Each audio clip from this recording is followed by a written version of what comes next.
Hi hello ಎಲ್ರಿಗೂ ನಮಸ್ಕಾರ. ಎಲ್ಲರೂ ಹೇಗಿದ್ದೀರಾ? Welcome back to ಚೈತ್ರಗೌಡ YouTube channel. And ಇವತ್ತಿನ ವಿಡಿಯೋ ಏನು ಅಂತ ಹೇಳಿದರೆ, ಮಲೆನಾಡಲ್ಲಿ ಒಂದಿನ.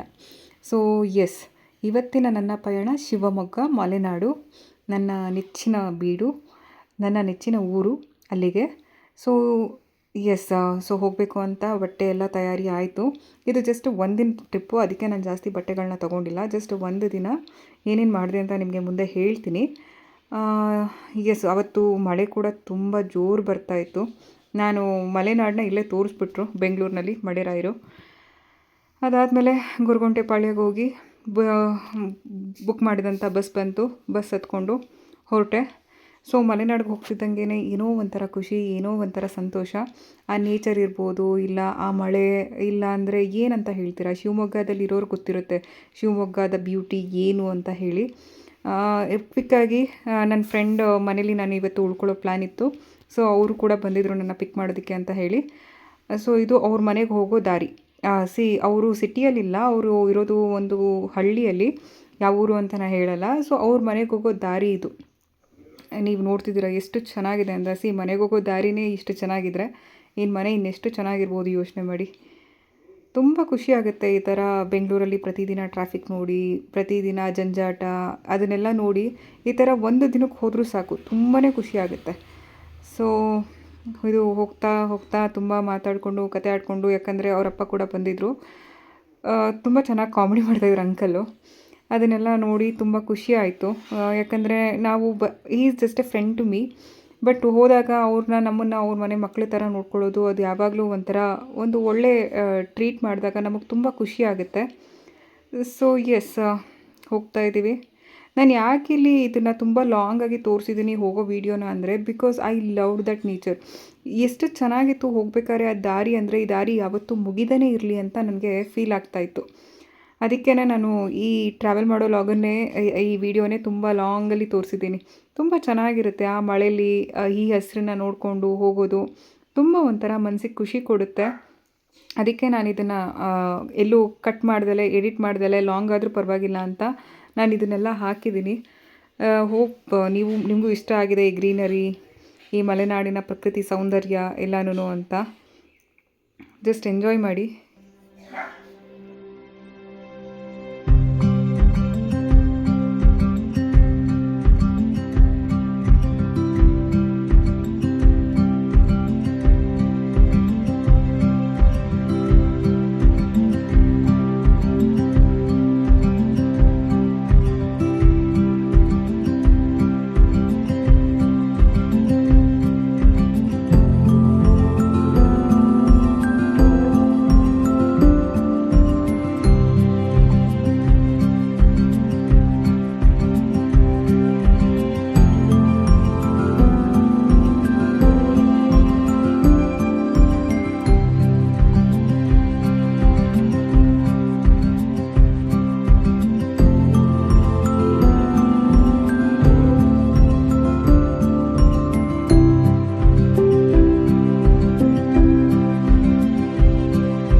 ನೋಡಿದ್ರಿ ಅಲ್ಲ ಬರುವ ದಾರಿ ಎಷ್ಟು ಸುಂದರವಾಗಿತ್ತು ಅಂತ.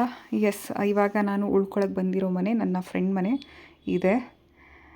ತೋರಿಸ್ತೀನಿ ನೋಡಿ ಎಷ್ಟು ಚೆನ್ನಾಗಿದೆ ಅಂತ. Really the beauty. ಒಂಥರ ಊರಿಂದ ಹೊರಗಡೆ ಬಂದು ನೆಮ್ಮದಿಯಾಗಿರೋದು ಆವಾಗವಾಗ ಮನಸ್ಸಿಗೆ ತುಂಬ ಖುಷಿ ಕೊಡುತ್ತೆ. ಇದೇ ಅವರ ಮನೆ. ಸೊ ಹೋಗ್ತಿದ್ದಂಗೆ ನಮಗೆ ವೆಲ್ಕಮ್ ಮಾಡಿದ್ದು ಸಿಂಹ ಮತ್ತು ರಾಣಿ. ಸೊ ನಾನು ಬರೋ ತನಕ ಅವ್ರ ಜೊತೆ ಚೆನ್ನಾಗಿ ಟೈಮ್ ಸ್ಪೆಂಡ್ ಮಾಡಿದೆ. ತುಂಬ ಖುಷಿ ಆಯಿತು ಇವ್ರ ಜೊತೆ ಟೈಮ್ ಸ್ಪೆಂಡ್ ಮಾಡಿದ್ದು. ಸೊ ಇಮಿಡಿಯೇಟಾಗಿ ಫ್ರೆಶ್ ಅಪ್ ಆಗಿ ಆಂಟಿ ಪ್ರಿಪೇರ್ ಮಾಡಿದರು ರೊಟ್ಟಿ ಮತ್ತು ಬೆಂಡೆಕಾಯಿ ಪಲ್ಯ. ಬೇಡ ಬೇಡ ಅಂದರು, ಕಿಚಡಿ ಎಲ್ಲ ಹಾಕಿ ಚೆನ್ನಾಗಿ ತಿನ್ನಿಸಿ ನನಗೆ ಕಳಿಸಿದರು. ತಿಂದಾದಮೇಲೆ ಸ್ವಲ್ಪ ಹೊತ್ತು ಸಿಂಹ ಜೊತೆ ಆಟ ಆಡಿದೆ. ಸೊ ಎಸ್, ತುಂಬ ಕ್ಯೂಟ್ ಇಬ್ಬರೂ. ತುಂಬ ಚೆನ್ನಾಗಿತ್ತು ಇವ್ರ ಜೊತೆ ಆಟ ಆಡೋದು. ವೆರಿ ಕ್ಯೂಟೆಸ್ಟ್ ಅಂತ ಹೇಳ್ಬೋದು. ಇವ್ರುಗಳ ಜೊತೆ ಎಲ್ಲ ಟೈಮ್ ಸ್ಪೆಂಡ್ ಮಾಡ್ತಿದ್ರೆ ಅಪ್ಪ ಈ ದಿನ ಬೇಗ ಮುಗಿದೇನೆ ಇರಲಿ ಅಂತ ಫೀಲ್ ಆಗ್ತಾಯಿತ್ತು ನನಗೆ. ತುಂಬ ಖುಷಿ ಆಯಿತು. ಸೊ ಎಲ್ಲ ರೆಡಿ ಆದಮೇಲೆ ನನಗೆ ಒಂದು ಟೆಂಪಲ್ಗೆ ವಿಸಿಟ್ ಮಾಡೋಕ್ಕಿತ್ತು. ಆ್ಯಕ್ಚುಲಿ ನಾನು ಶಿವಮೊಗ್ಗಕ್ಕೆ ಹೋಗಿದ್ದು ಮೇನ್ ರೀಸನ್ ಕೂಡ ಅದೇ. ಟೆಂಪಲ್ಗೆ ಹೋಗಬೇಕಿತ್ತು, ಒಂದು ಟೆಂಪಲ್ಗೆ. ಅದು ಯಾವ ಟೆಂಪಲ್ ಅಂತ ನಾನು ನಿಮಗೆ ತೋರಿಸ್ತೀನಿ ಮುಂದೆ. ಸೊ ಎಸ್, ಸೊ ಅಲ್ಲಿಗೆ ಹೋಗಬೇಕು ಅಂತ ನನ್ನ ಪಯಣ ಮತ್ತೆ ಶುರು ಆಯಿತು. ನೋಡಿ ಆ ಪಯಣದ ದಾರಿ ಹೇಗಿದೆ ಅಂತ ಹೇಳಿ. It's again greenery. ಇದು ಹೇಗೆ ಅಂದರೆ, ಇಲ್ಲಿಂದ ಡೈರೆಕ್ಟಾಗಿ ಇವ್ರ ಮನೆಯಿಂದ, ಆ್ಯಕ್ಚುಲಿ ಆ ದೇವಸ್ಥಾನಕ್ಕೆ ಸಾಗರದಿಂದ ಬಸ್ಗಳಿದೆ, ಬಟ್ ಇವ್ರ ಮನೆಯಿಂದ ಹೋಗ್ಬೇಕಾದ್ರೆ ಲಾಂಚಲ್ಲಿ ಹೋಗಬೇಕು. ಸೊ ನಾವು ಫಸ್ಟು ಅಲ್ಲಿ ಹೋಗಿ ಅಲ್ಲಿ ಒಂದು ನದಿ ಥರ ಇದೆ, ತೋರಿಸ್ತೀನಿ ಇವಾಗ ನೋಡಿ. ಇದೇ ನದಿ, ಅಂದರೆ ಇದಿನ್ನ ಮುಂದಕ್ಕಿದೆ. ಇದೆಲ್ಲ ಹೋಗೋ ದಾರಿ ಇದು. ಆ ಲಾಂಚಲ್ಲಿ ಹೋಗಿ ನಾವು ಮತ್ತೆ ಆ ಕಡೆಯಿಂದ ನಾವು ಆ ದೇವಸ್ಥಾನಕ್ಕೆ ಹೋಗಬೇಕು. ಸೊ ಇದು ಹೋಗೋ ದಾರಿಲಿ ನೀರು ಇದೇ ಲಾಂಚಲ್ಲಿ ನಾವಿವಾಗ ಹೊರಡಬೇಕು. ಯಾಕಂದರೆ ಇಲ್ಲಿಂದ ಡೈರೆಕ್ಟ್ ರೋಡ್ ಇಲ್ಲ. ಈ ಲಾಂಚಲ್ಲಿ ನಮ್ಮ ಗಾಡಿನೂ ಹಾಕ್ಕೊಂಡು ನಾವು ಹೊರಟ್ವಿ.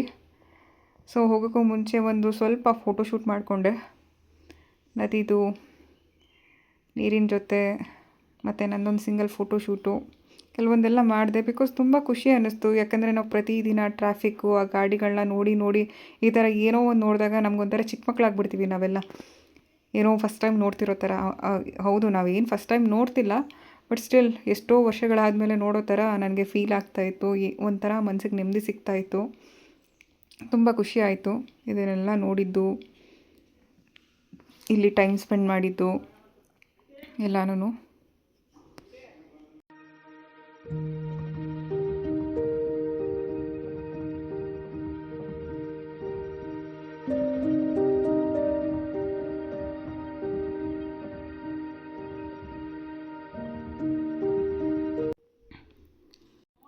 ಇವಾಗ ಲಾಂಚ್ ಸ್ಟಾರ್ಟ್ ಮಾಡ್ತಾಯಿದ್ದಾರೆ. ನೋಡಿ ಯಾವ ಥರ ಸ್ಟಾರ್ಟ್ ಮಾಡ್ತಾಯಿದ್ದಾರೆ ಅಂತ ಹೇಳಿ. ಅಲ್ಲಿ ಗಾಡಿ ಪಾರ್ಕ್ ಮಾಡಿದಾರಲ್ಲ, ಅದನ್ನು ತಂದು ಇವಾಗ ಇದ್ರೊಳಗಡೆ ನಿಲ್ಲಿಸಿ ಗಾಡಿನ ನಾವು ಜೊತೆಗೆ ಕರ್ಕೊಂಡು ಹೋಗ್ತೀವಿ ಈ ಲಾಂಚಲ್ಲಿ. ಸೊ ಇದೆಲ್ಲ ನಿಮಗೇನು ಹೊಸ್ತಲ್ಲ. ನಾನು ವೀಡಿಯೋ ಯಾರ್ಯಾರು ನೋಡ್ತಿರ್ತೀರ, ಸೊ ಅವ್ರಿಗೆಲ್ಲ ಗೊತ್ತಿರುತ್ತೆ. ಶಿವಮೊಗ್ಗ ಕಡೆ ಆಗಿರ್ಬೋದು, ಇಲ್ಲ ಬೇರೆ ಇನ್ನೊಂದು ಊರಲ್ಲಾಗಿರ್ಬೋದು, ಅಲ್ಲೆಲ್ಲ ಲಾಂಚೆಲ್ಲ ತುಂಬ ಕಾಮನ್ ಇದೆ. ಈ ಥರ ದೂರದಲ್ಲಿರೋರಿಗೆ ಇದೆಲ್ಲ ತುಂಬ ಹೊಸ್ತೇನಲ್ಲ. ಸೊ ನಿಮಗೆ ಗೊತ್ತಿರುತ್ತೆ. ಎಸ್, ಮೇ ಬಿ ಬೇರೆಯವ್ರಿಗೆ ಇದು ತುಂಬ ಹೊಸದಾಗಿ ಅನ್ನಿಸ್ಬೋದು, ಇಲ್ಲ ಒನ್ ಟೈಮ್ ಎಕ್ಸ್ಪೀರಿಯೆನ್ಸ್ ಮಾಡೋದು ತುಂಬ ಖುಷಿ ಆಗುತ್ತೆ. ಆ್ಯಕ್ಚುಲಿ ಸಿಗಂದೂರಲ್ಲಿ ಈ ಲಾಂಚ್ ಇತ್ತು, ಬಟ್ ಇವಾಗ ಬ್ರಿಡ್ಜ್ನ ಬಿಲ್ಡ್ ಮಾಡಿ ಇವಾಗ ಆ ಲಾಂಚ್ನ ತೆಗೆದುಬಿಟ್ಟಿದ್ದಾರೆ. ಇದು ಬಂದು ನಾನು ಹೋಗ್ತಾ ಇರೋದು ಸಿಗಂದೂರು ಚೌಡೇಶ್ವರಿಗಲ್ಲ, ಬೇರೆ ಇನ್ನೊಂದು ಟೆಂಪಲ್ಗೆ.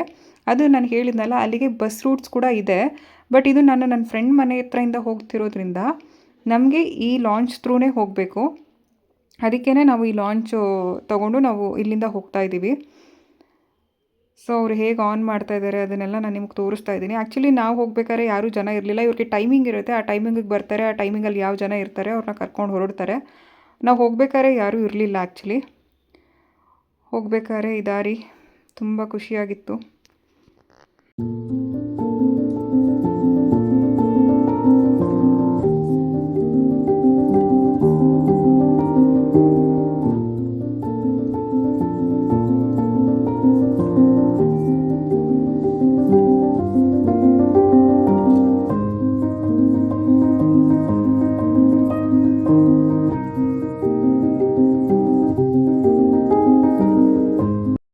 ಇವಾಗ ನಮ್ಮನ್ನು ಆ ದಡದಿಂದ ಕರ್ಕೊಂಡು ಬಂದು ಈ ದಡಕ್ಕೆ ಬಿಟ್ಟರು. ಸೊ ಇಲ್ಲಿ ಯಾರ್ಯಾರು ವೆಯ್ಟ್ ಮಾಡ್ತಿದ್ರು ಆ ಕಡೆಗೆ ಹೋಗಬೇಕು ಅಂತ, ಅವರೆಲ್ಲ ಅಲ್ಲಿಗೆ ಹೋಗ್ತಾ ಇದ್ದಾರೆ ನೋಡಿ.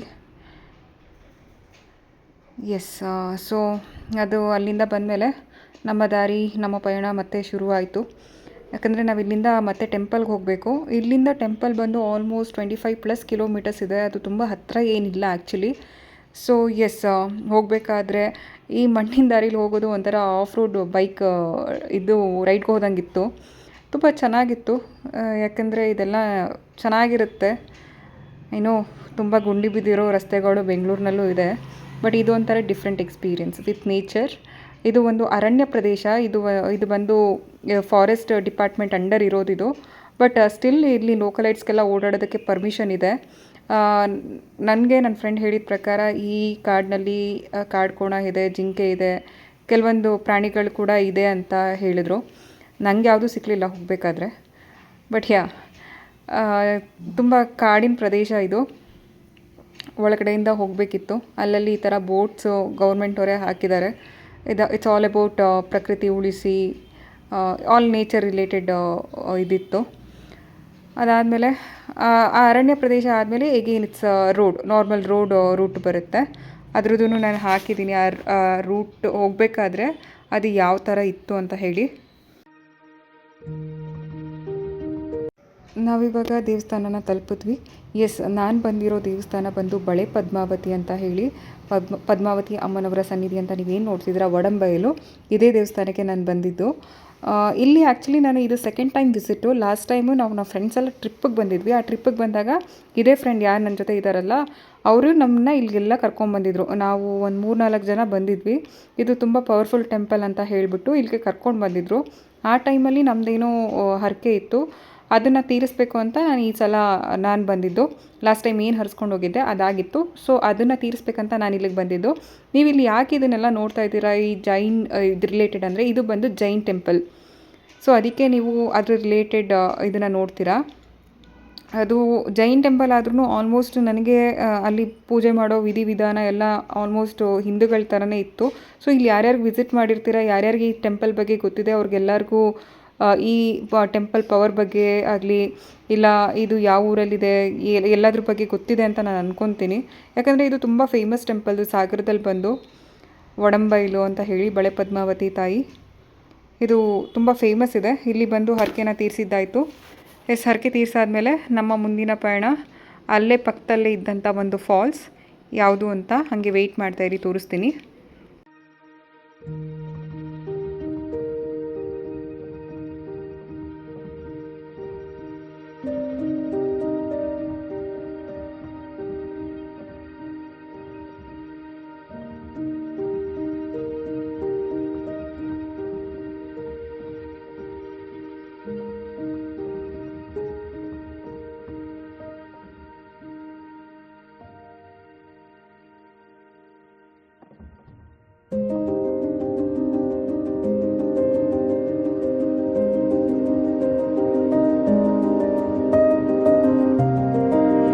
ಈ ಫಾಲ್ಸ್ ನೀವೇನು ನೋಡ್ತಾ ಇದ್ದೀರಲ್ಲ, ಆ್ಯಕ್ಚುಲಿ ನಾನು ಹೋಗಬೇಕಾಗಿದ್ದು ಫಾಲ್ಸ್ ಇದಲ್ಲ.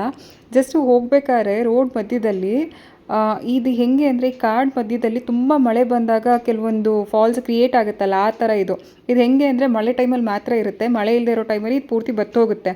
ಸೊ ರೀಸೆಂಟಾಗಿ ಅಲ್ಲಿ ಮಳೆ ಆಗಿದ್ದರಿಂದ ಅದೆಲ್ಲ ಅಲ್ಲಿತ್ತು. ಇದು ಬಂದು ಯಾವುದು ಅಂತ ನಾನು ಹೇಳ್ತೀನಿ. ಈ ಕಲ್ಲು ಅಲ್ಲಿ ಏನು ಹೆಸರು ಕಾಣ್ತಿದೆಯಲ್ಲ, ಊರುಗಳ ಹೆಸರು, ನನ್ನ ಫ್ರೆಂಡ್ ಹೇಳಿದ ಪ್ರಕಾರ ಆ ದಿಕ್ಕಿಗೆ ಆ ಊರಿದೆ.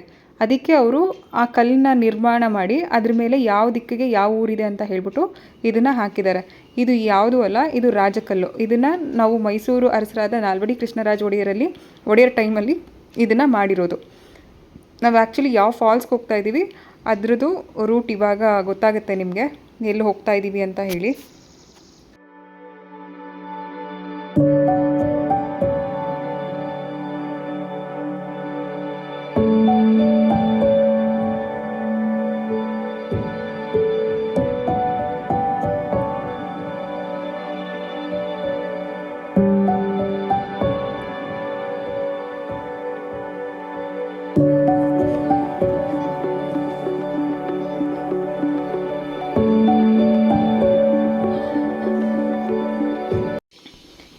ನಾವು ಬಂದಿದ್ದು ಶಿವಮೊಗ್ಗದ ಮತ್ತು ಕರ್ನಾಟಕದ ಅತಿ ಎತ್ತರದ ಜಲಪಾತ ಅಂತ ಎಲ್ಲೋ ಓದಿದ್ದೀನಿ, ಜೋಗ ಜಲಪಾತ.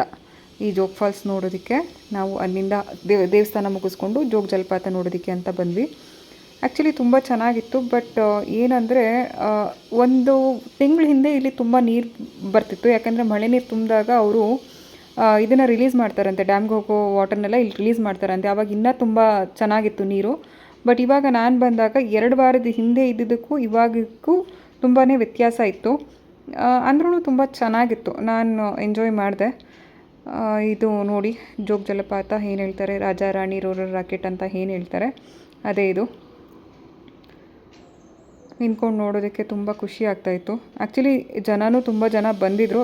ನಾನು ಹೋಗಿದ್ದು ವೀಕೆಂಡಲ್ಲ, ವೀಕ್ ಡೇಸಲ್ಲಿ. ಈವನ್ ವೀಕ್ ಡೇಸಲ್ಲೂ ಕೂಡ ತುಂಬ ಜನ ಇದ್ದರು. ಜೋಗ ಜಲಪಾತ ನೋಡೋದಕ್ಕೆ ತುಂಬ ಜನ ಬಂದಿದ್ದರು.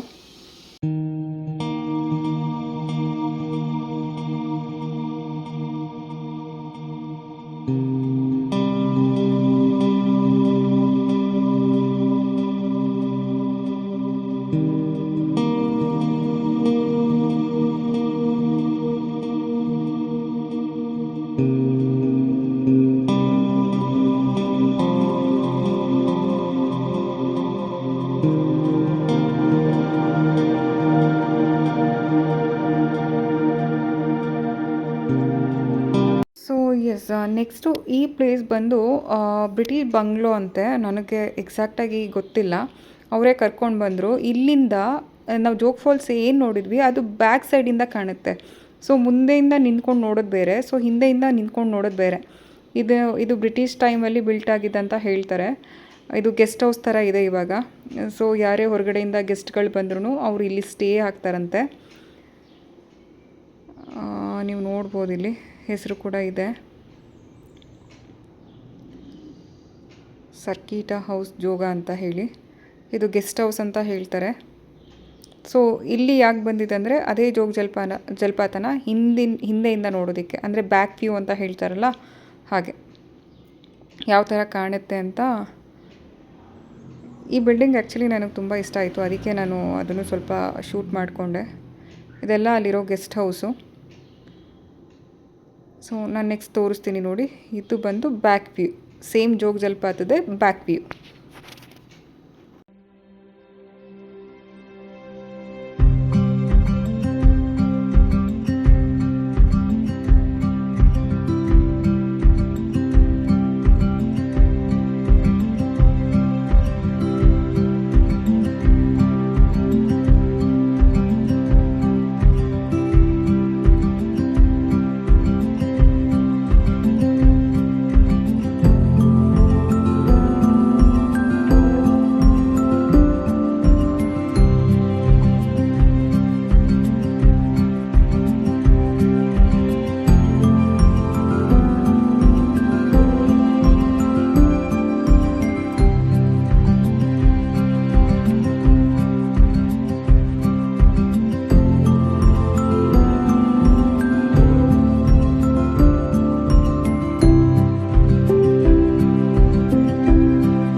ಬ್ಯಾಕ್ ವ್ಯೂ ನೋಡಿದ್ದಾದಮೇಲೆ ಮತ್ತೆ ಮನೆ ಕಡೆ ಬರಬೇಕಾದ್ರೆ ಅಲ್ಲಿ ಮತ್ತೆ ಈ ಥರ ಒಂದು ನದಿ ಸಿಕ್ತು.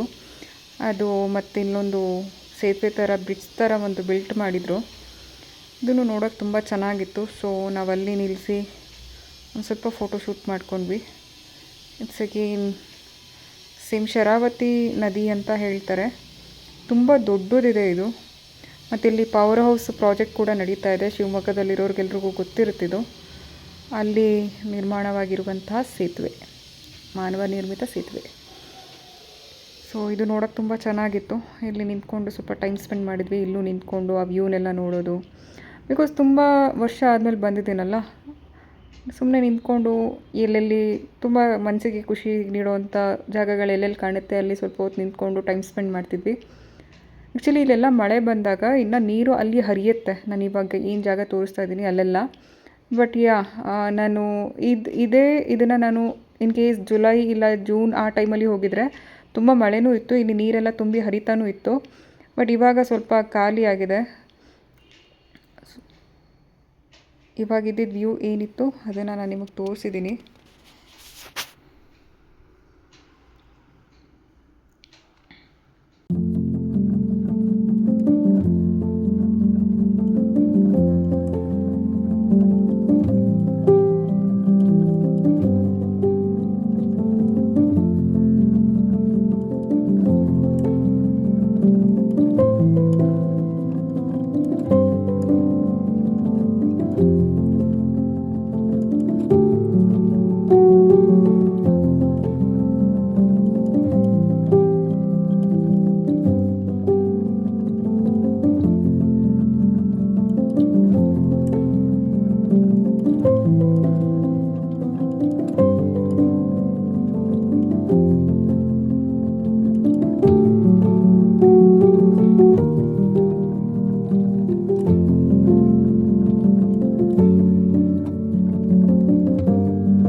ಸೊ ಎಸ್, ಊರು ಸುತ್ತಿದ್ದಾಯಿತು. ಇವಾಗ ಮನೆ ಕಡೆಗೆ ಮತ್ತೆ ನಮ್ಮ ಪಯಣ ಅದೇ ಲಾಂಚಲ್ಲಿ ವಾಪಸ್ ಹೋಗ್ತಾ ಇದ್ದೀವಿ. ಇವಾಗ ಇದು ಈವ್ನಿಂಗ್ ವ್ಯೂ. ಫುಲ್ಲು ಸುಸ್ತಾಗ್ಬಿಟ್ಟಿತ್ತು ಓಡಾಡಿ. ಈವ್ನಿಂಗ್ ಹೋಗಬೇಕಾದ್ರೆ ಐ ಥಿಂಕ್ ಇದು ಲಾಸ್ಟ್ ಟ್ರಿಪ್ ಆಗಿತ್ತು ಆ ದಿನಕ್ಕೆ. ಇವರೆಲ್ಲ ಈ ವೇಯಿಂದ ವಾಪಸ್ ಸಿಗಂದೂರ್ಗೆ ಹೋಗೋರಿದ್ರು, ನಮ್ಮ ಜೊತೆ ಟ್ರಾವೆಲ್ ಮಾಡ್ತಿದ್ದವರು ಈ ಲಾಂಚಲ್ಲಿ. 5:15, 5:45 ಇದು ಲಾಸ್ಟ್ ಟ್ರಿಪ್ ಅಂತೆ ಅವ್ರಿಗೆ. ಸೊ ಎಲ್ಲ ಆಲ್ಮೋಸ್ಟ್ ಯಾರಿದ್ರು ಅಲ್ಲಿ ಆ್ಯಕ್ಚುಲಿ ನಿಂತ್ಕೊಂಡು ವೆಯ್ಟ್ ಮಾಡ್ತಾರೆ ಲಾಸ್ಟ್ ಟ್ರಿಪ್ ಇದ್ದಾಗ. ಮತ್ತು ಲೋಕಲೈಟ್ಸ್ ಎಲ್ಲ ಅವರೆಲ್ಲ ನಂಬರ್ ಶೇರ್ ಮಾಡ್ಕೊಂಡಿರ್ತಾರೆ, ಅವ್ರು ಹೇಳ್ತಾರೆ. ಸೊ ಯಾ, ಲಾಂಚಿಂದ ಬಂದು ವಾಪಸ್ ಮತ್ತೆ ಮನೆ ಕಡೆ ಹೋಗಬೇಕಾದ್ರೆ this was the view evening. ತುಂಬ ಚೆನ್ನಾಗಿತ್ತು ಮತ್ತು ಬೇಜಾರಾಗ್ತಿತ್ತು, ದಿನ ಬೇಗ ಮುಗ್ದೋಯ್ತಲ್ಲ ಅಂತ ಹೇಳಿ. ವಾಪಸ್ ಮನೆಗೆ ಹೋಗಿ ಮತ್ತೆ ಫ್ರೆಶ್ ಅಪ್ ಆಗಬೇಕಿತ್ತು. ಮತ್ತೆ ಹೋಗಬೇಕಾದ್ರೂ ವೀಡಿಯೋ ಮಾಡಿಕೊಂಡೆ. ಅದೇ ದಾರಿ ಬೆಳಗ್ಗೆ ತೋರಿಸಿದ್ದು ಮಾರ್ನಿಂಗು, ಇವಾಗ ಈವ್ನಿಂಗು. ಬೆಳಗ್ಗೆ ಇದ್ದಿದ್ದು ಖುಷಿ ಇವಾಗಿಲ್ಲ, ಯಾಕಂದರೆ ದಿನ ಮುಗಿತಾ ಬಂತು, ಅದಕ್ಕೆ ಬೇಜಾರಾಗ್ತಾಯಿದೆ. Yes, so almost done. Hope ನೀವೆಲ್ಲರೂ ಎಂಜಾಯ್ ಮಾಡಿದ್ದೀರಾ ಅಂತ. ನಾನು ಮತ್ತೆ ಮನೆಗೆ ಹೋಗಿ ಫ್ರೆಶ್ ಅಪ್ ಆಗಿ ಊಟ ಮಾಡಿಕೊಂಡು ನಾನು ಮತ್ತೆ ಬೆಂಗಳೂರು ಕಡೆ ಹೊರಟೆ. ಇದಾಗಿತ್ತು ಇವತ್ತಿನ ದಿನದ ನನ್ನ ವಿಡಿಯೋ. ಒಂದು ದಿನ ಮಲೆನಾಡಲ್ಲಿ. ಮತ್ತು ನನ್ನ ಜೊತೆ ವಾಪಸ್ ಬರಬೇಕಾದ್ರೆ ಆಂಟಿ ಅಂಕಲ್ ಕೂಡ ನನ್ನ ಜೊತೆ ಬೆಂಗಳೂರಿಗೆ ಬಂದರು, ಯಾಕಂದರೆ ಅವ್ರಿಗಲ್ಲಿ ಬೇರೆ ಕೆಲಸ ಇತ್ತಂತ ಹೇಳಿ. Yes, saying bye to every one.